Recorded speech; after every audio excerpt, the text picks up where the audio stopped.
Bonsoir, Monsieur Mélenchon. Une première question institutionnelle. Une de vos premières mesures serait de mettre en place une 6e République. Donc je rappelle quelques éléments. La 6e République, d'abord vous voudriez mettre en place une assemblée constituante avec des personnes qui n'ont jamais été élues ni députés ni sénateurs et qui par la suite ne pourront pas être élues députés ou sénateurs, qui seraient chargées donc de rédiger la constitution de cette 6e République. Donc tout d'abord, est-ce que vous pouvez nous parler un peu plus de cette 6e République? Et dans un second temps, si j'ai bien compris votre programme, cette 6e République reviendrait à repasser à un régime parlementaire. Est-ce que vous ne craignez pas une trop grande instabilité, justement, un peu comme on avait vu dans la 3e ou la 4e République? Je vous remercie. Bon, c'est bien qu'on commence par ça, parce que en général, c'est considéré comme une question constitutionnelle, donc un peu... Il y a toujours plus urgent à faire que ça. Et je peux vous le dire parce que chaque fois qu'on remet en ordre le programme, chaque fois qu'il est question de remettre au chapitre 1 la constituante, eh bien, il y a souvent l'une ou l'autre qui dit « Ah ben non, c'est pas le plus important, les gens n'y comprennent rien, etc. » C'est pas vrai.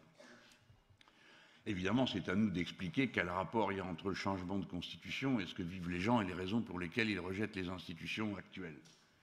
Des fois sans savoir que c'est les institutions qui le rejettent. Mais la question est centrale pour nous pour deux raisons. Je commence par la plus idéologique et je finis par la plus sociologico-anthropologique, si vous voulez. Mais l'ordre de ces deux arguments n'est pas important. Je commence par le caractère central de la question de la convocation d'une constituante dans la stratégie révolutionnaire qui est celle du mouvement insoumis. Car c'est quelque chose qu'il ne faut pas oublier. Si nous réclamons de la révolution citoyenne, il faut assumer le mot révolutionnaire. Alors aujourd'hui, ça fait moins peur. Même si pour beaucoup, révolutionnaire, s'agissant d'un homme comme moi, aussitôt donne à voir d'image une barricade sans fin et éternelle où se prendraient les décisions. Comme c'est M. Macron qui a écrit un livre intitulé Révolution, eh bien, tout le monde est très content parce que, entre petits bourgeois et grands bourgeois, faire des révolutions dans l'art de fabriquer le pudding, c'est toujours très intéressant. Bon, donc lui, c'est sympa, moi, ça fait peur. Ça, c'est le paradigme de départ. Mais moi, je n'ai pas peur de vous dire c'est une révolution.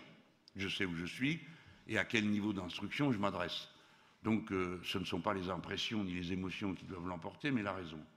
Et il y a besoin d'une révolution citoyenne. Ça correspond à une théorie qui est celle de l'ère du peuple et de la révolution citoyenne, sur laquelle j'ai écrit plusieurs fois le même livre, sans cesse meilleur, et dont la dernière édition est la plus complète, mais je n'ai jamais eu le temps d'y revenir depuis qu'elle a été éditée. Et ça part de l'idée que les sociétés contemporaines, du fait du nombre des personnes qui les composent, du fait de leur niveau d'éducation et essentiellement de leur rassemblement massif en société urbaine, dépendent pour la production et la reproduction de leur existence matérielle de leur accès au réseau des collectifs. Et dès lors, la forme de cet accès, la possibilité d'y accéder, détermine leur conscience sociale et des mises en mouvement.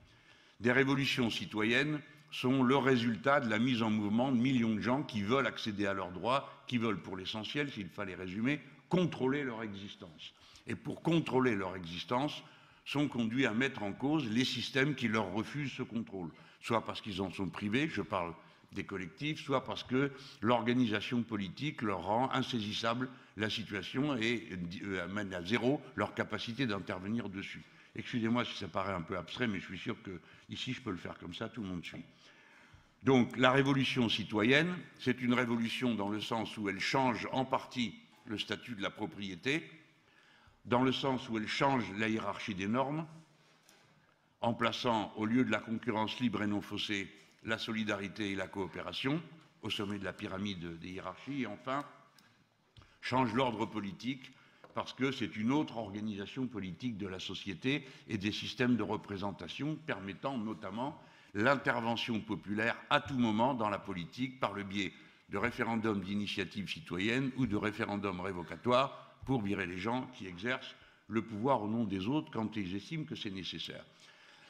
La théorie de la révolution citoyenne a établi une phénoménologie des révolutions citoyennes qui s'observent dans le monde. C'est-à-dire qu'avant d'en produire la théorie des mécanismes eux-mêmes, il y a l'observation qui a permis de se rendre compte comment ça se passe et d'observer des traits communs, quel que soit le pays, à ces mécanismes de révolution citoyenne. L'existence de traits communs souligne la nature commune des conditions sociales des gens qui vivent d'un bout à l'autre du monde, vivent en milieu urbain, dépendent des réseaux du collectif pour produire leur existence. Donc la théorie est vérifiée par la pratique des révolutions citoyennes. Alors, le cadre de l'avenir en commun est un cadre de révolution citoyenne, puisqu'il commence par la réforme ou la transformation ou la révolution, appelez ça comme vous voulez, des institutions politiques, et puis il y a le reste, les normes de la propriété, en décrétant certains biens communs, soustraits à la propriété privée et à ses droits, etc., etc. Et dans la hiérarchie des normes, ça va de soi. Je l'ai déjà dit. Alors je viens donc sur la constituante. Elle est une stratégie parce que les méthodes de révolution peuvent être des méthodes de fait, c'est-à-dire tout d'un coup, brum, tout le monde se soulève, et puis les dirigeants sont foutus dehors. Ce sont des cas pas si fréquents que ça. Il y a la forme, tout le monde se soulève, le pouvoir essaye de se maintenir en place par la violence, et il n'y arrive pas. Et donc, il y a une autorité de facto qui se met en place. Ou bien, c'est la lutte armée. Lorsque j'avais votre âge, la lutte armée était la figure dominante dans une dizaine de pays par an dans le monde. Hein. Ces luttes armées n'ont débouché jamais nulle part sur quoi que ce soit, à part la fin des meilleurs, c'est-à-dire ceux qui couraient devant, des nôtres, et nous avons été vaincus à peu près partout, sauf en 1 ou 2 points dans le monde où il y a eu une combinaison des formes institutionnelles et de la lutte armée, des pays où on a lourdement perdu et des pays où on a gagné un temps, ici ou là. La révolution citoyenne et la constituante changent le paradigme révolutionnaire. Elle met au centre la voie démocratique et le recours exclusif au bulletin de vote pour transformer la société. C'est l'application radicale des formules, par exemple, de Jean Jaurès, qui disait « il n'y a pas de république sans républicains, il n'y a pas de socialisme sans conscience socialiste ». Donc c'est cette méthode-là qui est appliquée. Et nous pensons qu'en faisant une constituante, on procède à quelque chose de très particulier. Le peuple lui-même s'auto-définit. Il s'auto-définit comme peuple en se reconnaissant des droits et en reconnaissant aux uns et aux autres des droits qui sont des droits imprescriptibles et des normes d'organisation politique. C'est-à-dire qu'il accomplit la tâche d'une révolution des formes précédentes avec une forme nouvelle qui est la forme constituante. Des assemblées constituantes, il y en a eu plusieurs de convoquées, dans les pays où la chaîne du néolibéralisme a été rompue, pour l'essentiel en Amérique latine. J'en profite pour dire au passage que ceux qui pensent que j'aurais une espèce d'atavisme particulier parce que je parlerai espagnol n'ont pas compris le film. Je parle espagnol parce que je m'intéressais à ce qui se parlait là-bas. Et ce qui se passait là-bas, c'est que c'est le seul endroit du monde où, sur tout un sous-continent, la chaîne du néolibéralisme a été rompue. Alors, ils ont essayé, les uns les autres, d'une façon ou d'une autre. Donc, c'était intéressant de voir comment ils s'y prenaient, de quelle façon ils travaillaient, quels étaient les points forts, où étaient les faiblesses, etc., pour apprendre. Les Européens, les Français comme les autres, ont un européocentrisme absolument incroyable. Partout où ils passent, ils donnent des leçons aux autres sur la façon de faire le socialisme. Évidemment, à chaque fois, ils se font renvoyer dans leur camp. On leur dit « Et vous, comment vous comptez faire ?» Parce que ce n'est pas ça du tout que vous êtes en train de faire. Donc, la constituante permet au peuple de s'auto-constituer politiquement en décrivant quels sont ses droits et quels sont les droits des personnes qui composent la société et les autres droits comme la propriété et le reste. En général, c'est une opération qui permet de reconstituer le peuple. Un peuple se construit, se constitue, non pas comme le racontent les essentialistes, par référence à une tradition qui les habiterait, les envahirait, les mènerait. Bref, le futur serait une sorte de passé toujours recommencé.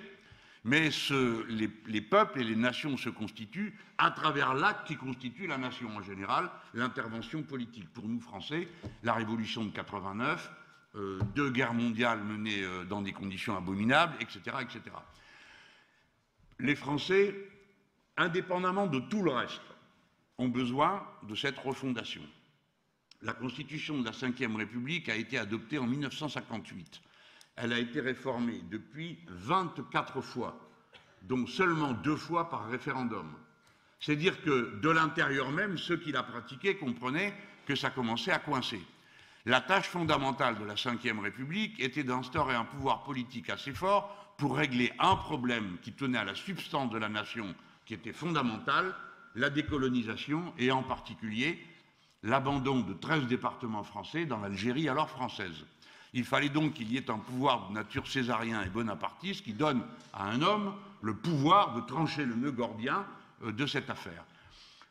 Entre-temps, la société a bougé. Mais vous, je ne sais même pas si vous en rendez compte. Moi, déjà, quand on raconte ma vie, ça vous paraît un peu bizarre. Un type qui est né en 51, élu pour la première fois en 86, vous trouvez que ça fait déjà des distances immenses. Hein. Vous étiez vous-même pas un soupçon dans les rêves de vos parents.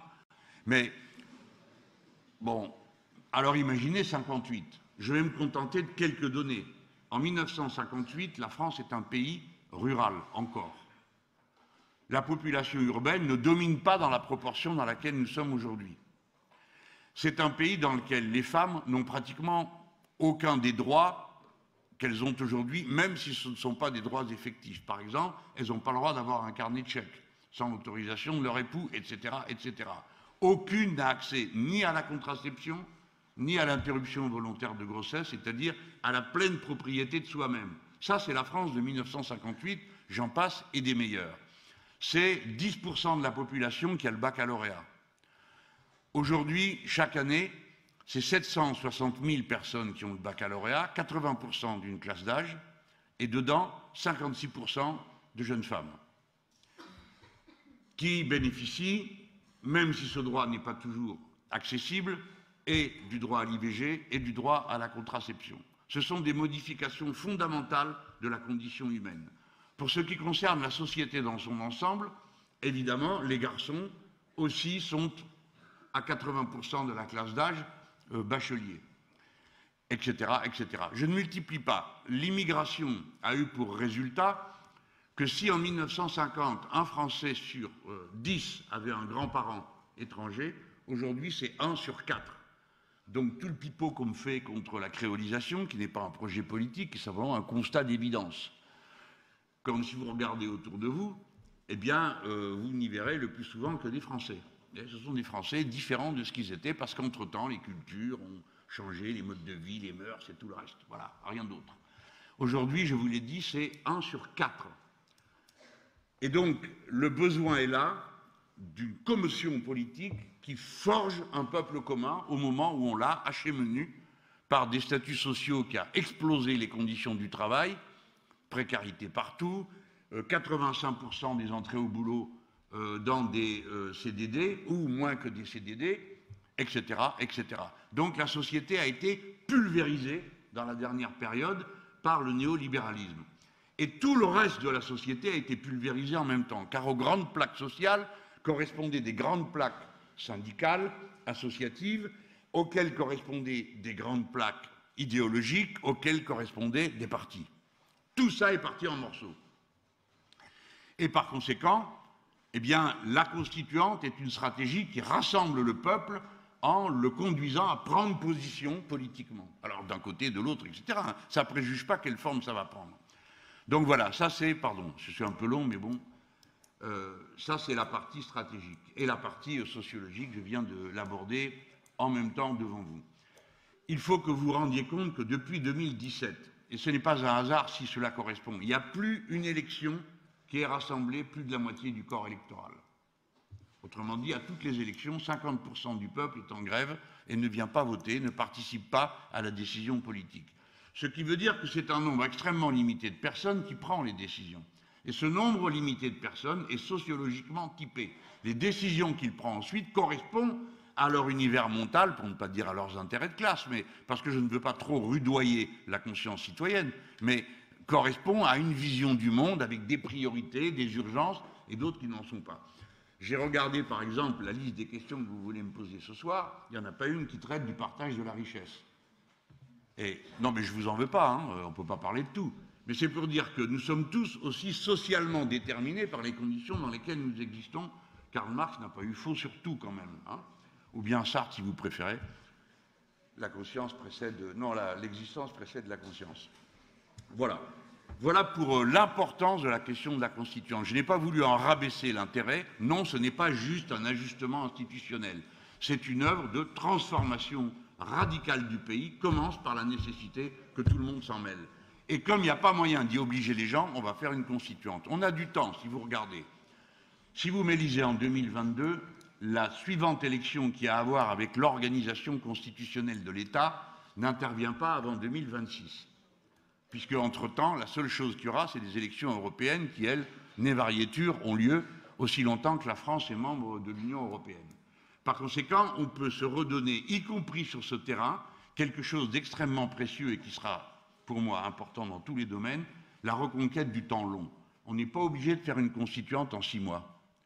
Et on n'est pas obligé de se dépêcher, on peut prendre le temps de réfléchir et d'impliquer autant de gens qu'on peut le faire, comme je l'ai vu faire dans certains pays. Voilà, c'était un peu long, excusez-moi.